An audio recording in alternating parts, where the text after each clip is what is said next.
So thank you for your patience. Standing in front of the thing.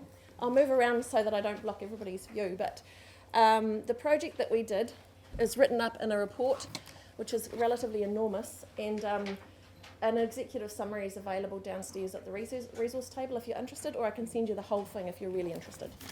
So that might be the measure of how good my talk is. Okay, so we called our project Right to be Safe. That took some thinking about in the funding application, but I can explain that if anybody's interested later. Joy and I were the team, and it was a CAPS Hauraki project, and I'll tell you about them in a minute. Okay, this is where I come from. People who don't know where Hauraki and Coromandel are, and these are some pictures. This is where I was also brought up, and I went away to Auckland and then I came back, so this really is where my heart is. Okay, so before we get going,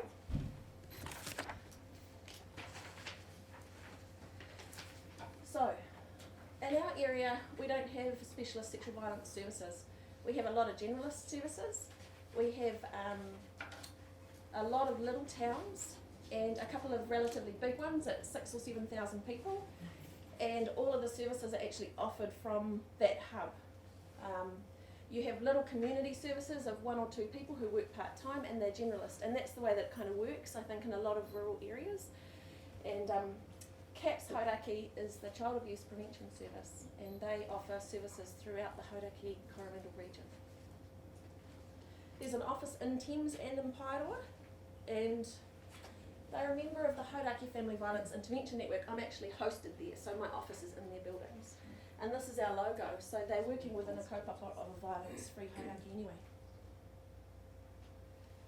Okay, so in 2011, the boss of CAPS said to me, Rachel, you know about the sexual violence stuff. We're really interested in seeing whether or not we could start a project to prevention. So a lot of their work has been at the bottom of the cliff or halfway up the cliff, and they were looking at the green grass and wondering if they could do that work. So she knew that I'd worked in sexual violence before, and so she asked if Joy and I would help write the application, and we did. We applied to the Ministry of Justice Tauiwi and Bicultural Sexual Violence Primary Prevention Initiatives Fund, and surprisingly we got it. I think I screamed or squealed or something. So at that stage it seemed really simple. We were going to do a poster campaign, and it was going to be targeting adults, caregivers, schools, people with harmful behaviours, and we were going to do it in 8 hours a week, so that's what we decided. Well, I had 8, I think Joy's got 5, so you know. Okay, so our project goals were to produce a poster campaign to raise awareness and change attitudes and behaviours about child sexual abuse across the target community, so that's the Thames Coromandel District Council and Hauraki TLAs, as well as increasing knowledge about the support services available in this field. And we also wanted to resource our local social services, who are generalist, so that they could better deal with queries. So that was our goal. Seems simple, eh? So, the models behind our project, there's several models that we used. We wanted to use the ecological model because we knew that we needed to work across communities at all different levels. We wanted to take a social marketing approach, and I'd been doing that work with the It's Not Okay campaign for quite a while. And has anybody seen this before, the Creating Change book? Jess will, having waved this around many workshops before. So we used that and we started this planning process. But the other model we used and relied heavily on was the community readiness model. And I think it's kind of interesting, this model, because for me it brought home that people can't listen to your messages if it's not targeted to where they're at that time. And for me that kind of spoke to the fact that change is a two-way process. So people are somewhere and are influenced, and so I really like this model for that reason. For those who aren't really familiar with it, it has, I think there's several stages. They go from no awareness all the way to professionalisation, and I quite like it. Is anybody here familiar with the community readiness model? Okay, cool. So it's a bit like the wheel of change with drug and alcohol services, and that's not what we used.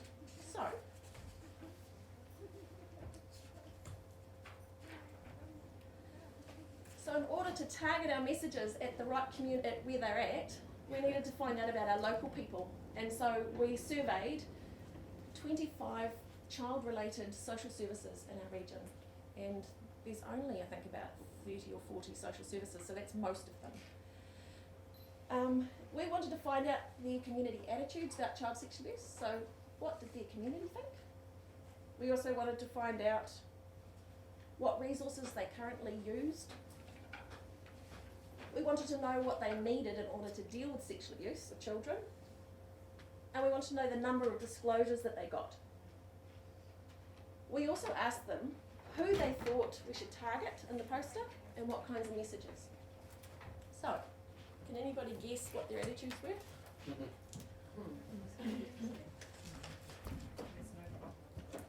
There's no problem, thank you. So this chart gives us an idea of where people were at from that survey. Okay, so we found that 50% of our agencies were regularly told about child sexual abuse. Most of it was historical, but some of it was current stuff. Most of the disclosures came because they'd been approached for another service, they built rapport, and then it came out. So people didn't approach a service and say, I want to talk about my child sexual abuse. They said, I'm here for budgeting, you're a really nice person, by the way, this happened. So that's the way that it happened. Each of the towns actually had a different flavour. So in some of the towns where there had been child sexual abuse disclosed, in one town there had been, I think, 7 boys recently sexually abused by a member of the community. It's a very small community, about 100 people. Stories of sexual abuse, so there were discourses around sexual abuse within those communities, and they differed across towns. So one of our towns, the community worker said, oh, it happens to everybody. And our people accept that it happens to everybody and just say, just get over it. So different towns had different attitudes. There was an aura of secrecy and denial, which fitted with the community readiness's stages called vague awareness and denial. They made a whole lot of suggestions about what we should do. And the main thing they agreed on was education and raising the profile of the local social services. They thought the poster should target caregivers and parents or children. And they wanted a simple design that was really straightforward. They loved the It's Not Okay campaign posters. Really simple. So that sounds easy too, eh?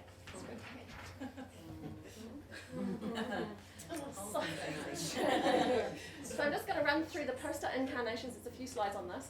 And these are our exceptional drawing skills. If you're close enough, you can see them.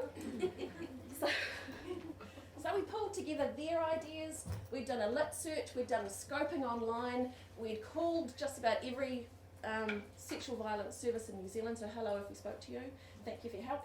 To ask who uses posters, what do you do, and what are your messages? What exactly are you doing? And have you evaluated it? And we found out that not a lot had been evaluated. Over the process of the campaign, a new one came out from overseas, which is all about people with no mouths and not being able to speak up. But at that time there was very little. So I'm just going to run through what we did. This is some of the wordings that we came up. So you probably can't read it. This one says, be ready to talk about sexual abuse. Sexual abuse is not okay. Next one. We all have a role in keeping kids safe. Adults need to look, listen and act. CSA is not okay. Next one. How can you make it okay to tell? Lots of children don't tell about child sexual abuse because they think they'll get into trouble. Keep calm and deal with it. That was my frustration, I think, going out there. I'm a member of the PTA as well, and I remember talking to some of the mums and they were just like, oh, you're not doing that project. And so I was kind of like, just keep calm and freaking deal with it. So this one here, child sexual abuse relies on secrecy. Children need warm, open relationships with adults who take them seriously. Sexual abuse often comes from those who know and trust. Protect our kids by breaking the silence about CSA. All sexual activity between an adult and a child is sexual abuse, and child sexual abuse is not okay. CSA affects 1 in 3 girls and 1 in 6 boys, so there's a range of research, as you all know. We picked the harder end of it because we were told by our local community to be hard hitting. Speak up to prevent CSA, break the silence. So all of those, lots and lots going on. And we sent this out to, we had various consultation groups, and some of you are probably here, so thank you again. But one of the questions that came up for me with this is, are they all primary prevention? Not all of them are primary prevention, so we needed to amend that. We also needed to start to think about where the call to action is, and Sarah was really good with that. So Sarah Scott from MSD, which, hello darling. We did, however, use some of these messages later in the campaign, and I'll talk about that in the communications phase. Okay, so version 2. I took our little drawings and the feedback from our focus groups and from our experts, and we pulled something together on the computer. So this is my exceptional skill with the computer.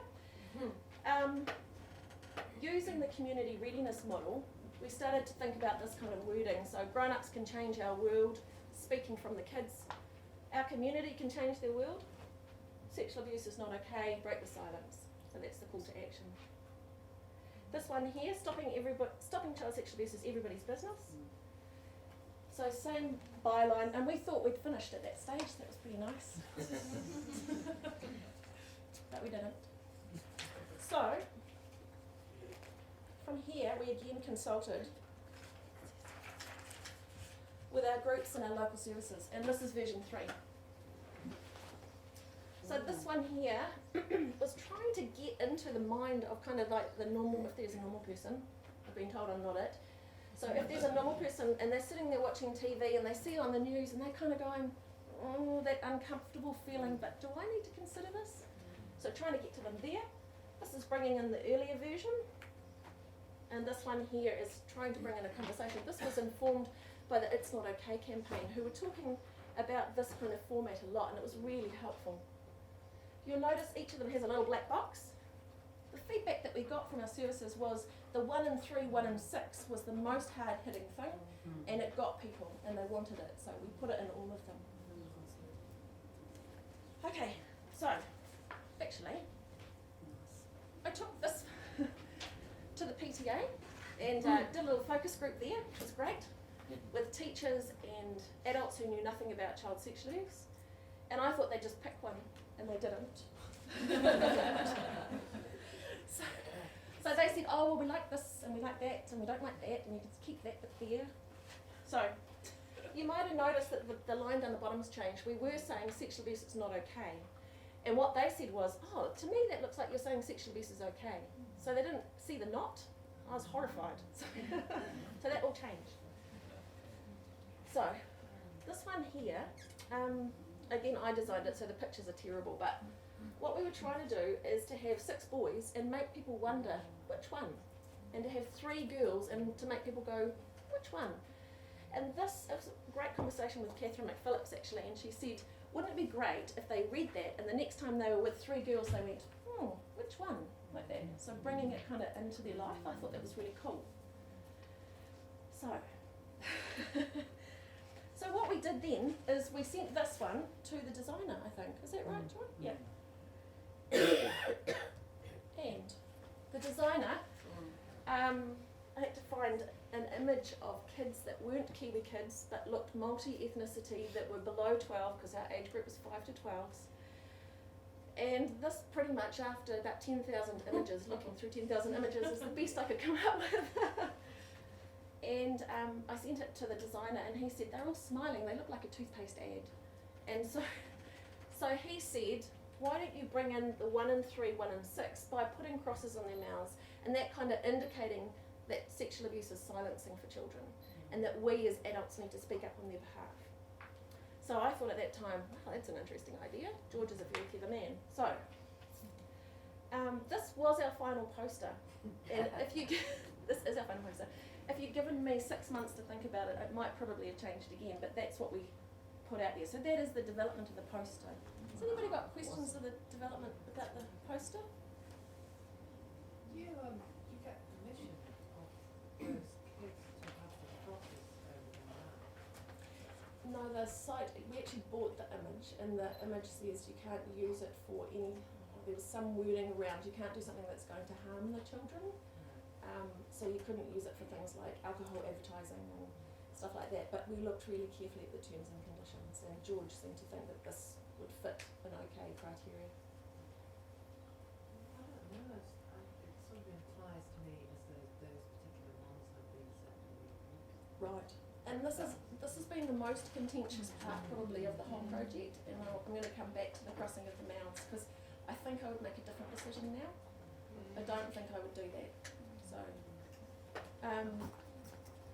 but in the street surveys, people got the message that we were wanting, which was interesting. Thank you. Has anybody else got questions about poster development? Okay. So, we had a really cool opportunity. So I really love organic projects, and we were just starting that project, and the head of the Thames Coromandel District Libraries, Linda, her workers, Fiona and Rachel, popped along one day to CAPS and said, we're thinking about getting some better books about self-help in our library. Do you want to partner on a project? And we went, oh, that's interesting. And so I said, look, we're doing this child sexual abuse project. And they said, we are doing Turn the Page. Has anybody heard of Turn the Page before? So Turn the Page is a project that was piloted in Taranaki. It was a collaboration between the local libraries, Like Minds Like Mine, and the GPs. And the libraries got in really great books about mental health, and Like Minds Like Mine put it together in a book list, and they marketed it to the GPs, so that the GPs, when their clients came in and said, oh, I've been feeling really depressed, my medication's not working, or disclose some kind of mental health issue, they could prescribe a book, and then that person could go away and actually start their own healing. So the TCDC library said, we've heard about this fabulous project, do you want to try it? And I went, yes, would you do it on sexual abuse of children? One of them went like this, and I thought, oh, I think you're going to come around. And the other one went, yes, we will. So it was great. So we worked together over a period of, was that about 8 months? Wow. Yeah. And this is what we did. So I asked Catherine at Auckland Sexual Abuse Help, can we have your book list of all your books that you've got, because I know they've got a great library. And she said, sure, here it is. And she chucked me this enormous Excel monster that has millions of books in it. And we went through them, and we found the ones that they had double copies of, and we found the ones that we knew were really good. And we checked them through with our child therapists at CAPS, and we made up a book list. And the book list is this. So I'll just pass it around. If you want a copy, I'm happy to send you some too. So then they went and bought the books, which was great.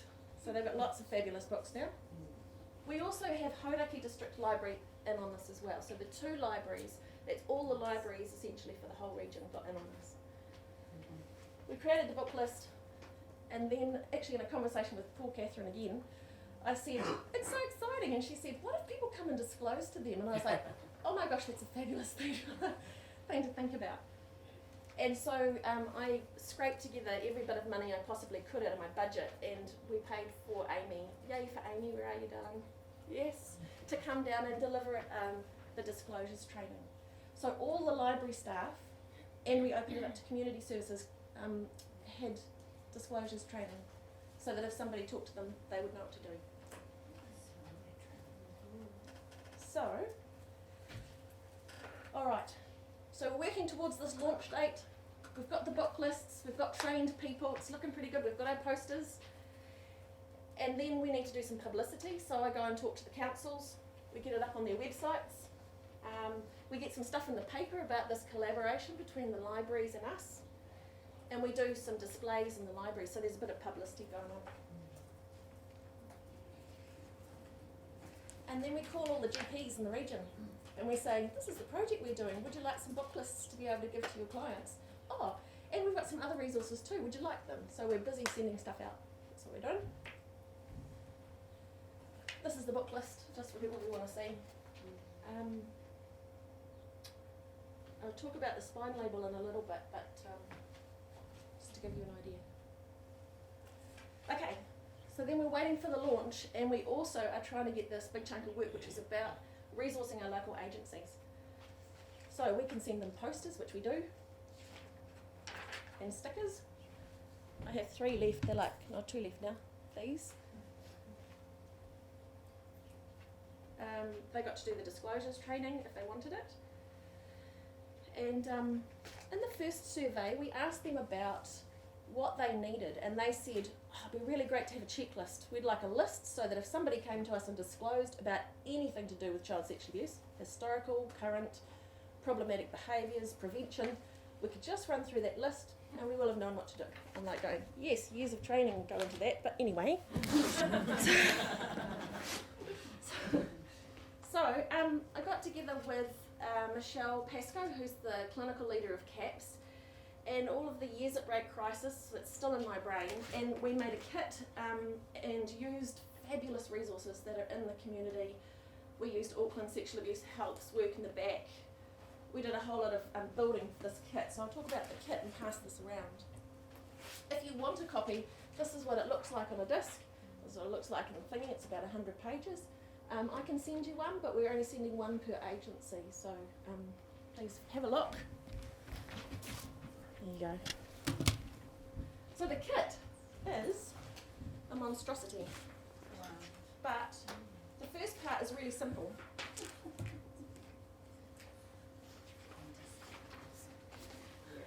So the kit has, it's built around 4 different flowcharts that are just a page each. And the flowcharts cover a prevention query, and that could be for an individual, say a parent or a caregiver. I want to make sure this never happens to my kid. Could be from a school or a club. We're going on camp, what can we do? So that's the prevention flowchart. Someone with sexually harmful behaviours. So we did it on that, you'll see that when it comes around. Historical abuse concerns. And for that we had a cut-off, which was if it's happened 6 months ago or further back. So that could cover adult survivors. And then current concerns. So this is a child's currently at risk. So I have to thank Rape Crisis because my time on the crisis line was immensely helpful for this. Okay. The other thing we did is in the lit review stage of this project, we did a whole lot of research into what's out there to prevent child sexual abuse, and we found these amazing resources that you'll see in the back. This is from CAPS in Sydney, I think it is. This is from a Hawaiian one, My Body, My Boundaries. There's got touching rules. My Feelings Matter is my personal favourite one. And then there's stuff from Stop It Now, which is amazing as well. So that's all in the back, so that if you're using the kit, you've got a parent who needs a poster for their fridge that's there and ready for you. The other part of the kit is a short directory. So we don't have a lot of services, but luckily, because of people like Louise Nicholas who travel around New Zealand, because of the ACC therapists in our region, we have got some available to us. So we pulled one of those together and a directory of ACC counsellors. So we called them all and said, what do you offer? What's your modality? How much do you charge? Where can people access you? And we put it together into the directory. So that's the resourcing phase. And we sent that out to all of our agencies, and I'll tell you about what they thought in a minute. So the communications phase is the next bit. And this was really about getting the word out.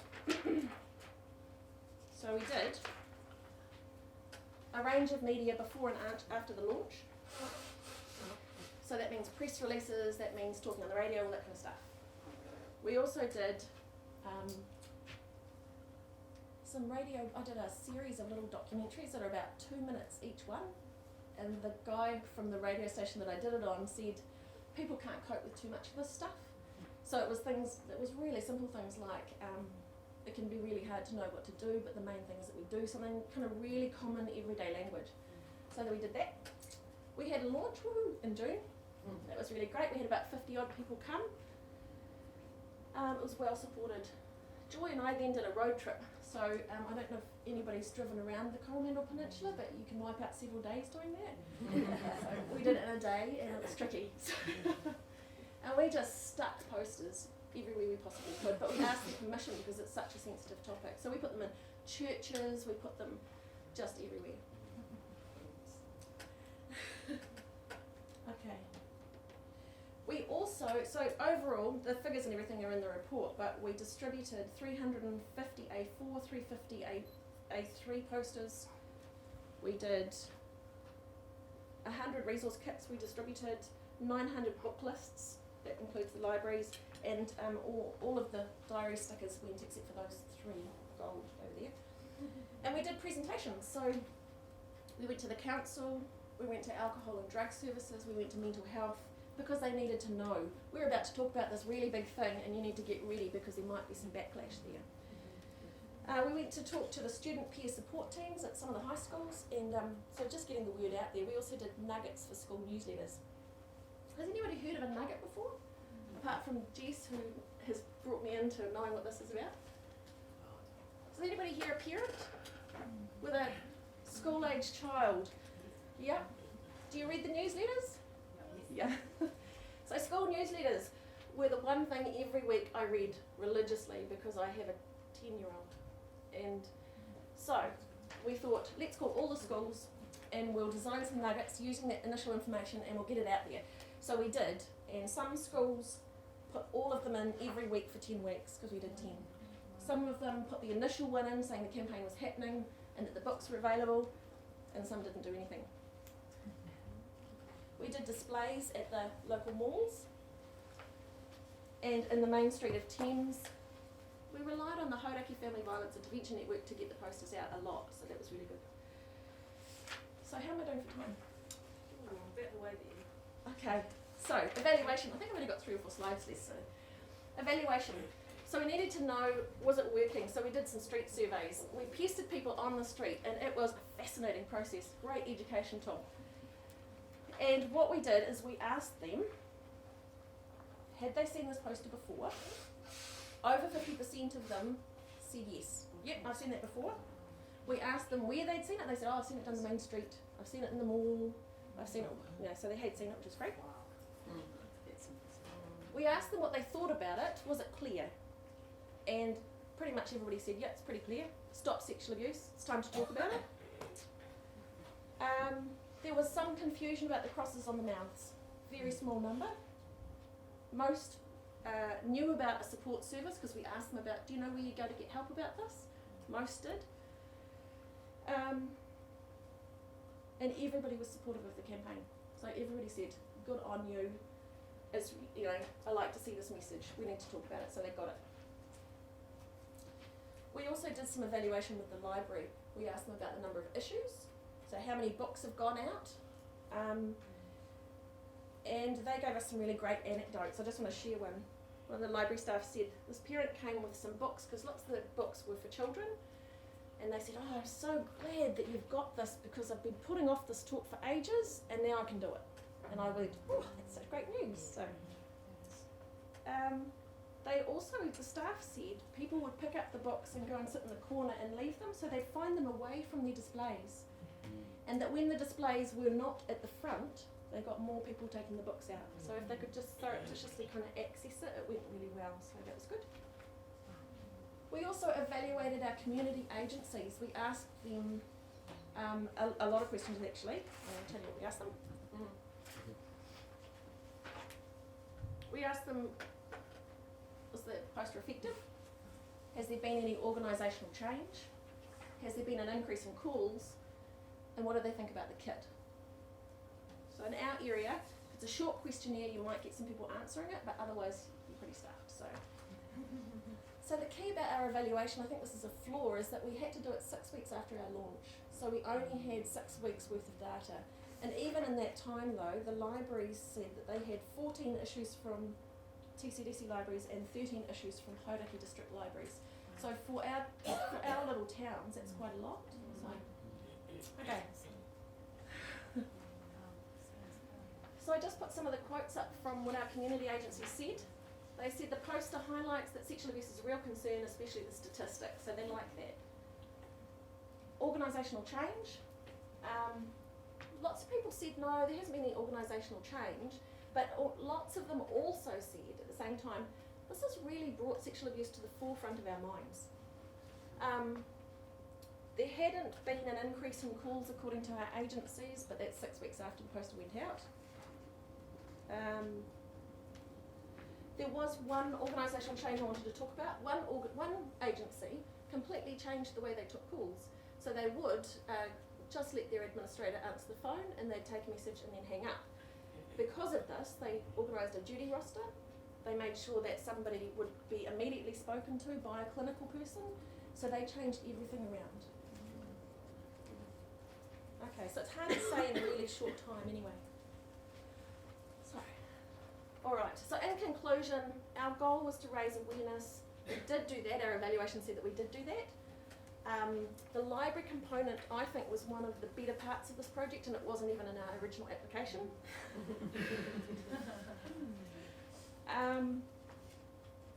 There were unexpected successes and also difficulties. Our agencies don't keep any stats about sexual abuse, pretty much at all. And that, I think, masks the true picture of what's happening, which is really disappointing. And it also means that they don't get resourced to be trained in the way that they might need to. The partnerships were incredibly critical. I think because I'm the coordinator of the Hauraki Violence Intervention Network, which is 111 people, they already knew me, and they knew that if they didn't put up the posters that I'd be coming around and having a chat. So I think that was helpful. Not me. It's not about me. And for me also, I just want to acknowledge the partnerships with people nationally, like with Catherine, like with Sarah, Scott, like with Sandra, and Silly Christie at Jigsaw, and the It's Not Okay campaign team. They've all just been amazing, so they're there and they're an incredible resource. Okay. When we were doing the street surveys, one of the women we stopped said, "This is a great campaign, you have to press the bruise." And I thought, ooh, that's incredibly powerful. And I thought, you're right, this feels like you're pressing a bruise. She said, it doesn't get better unless you press the bruise.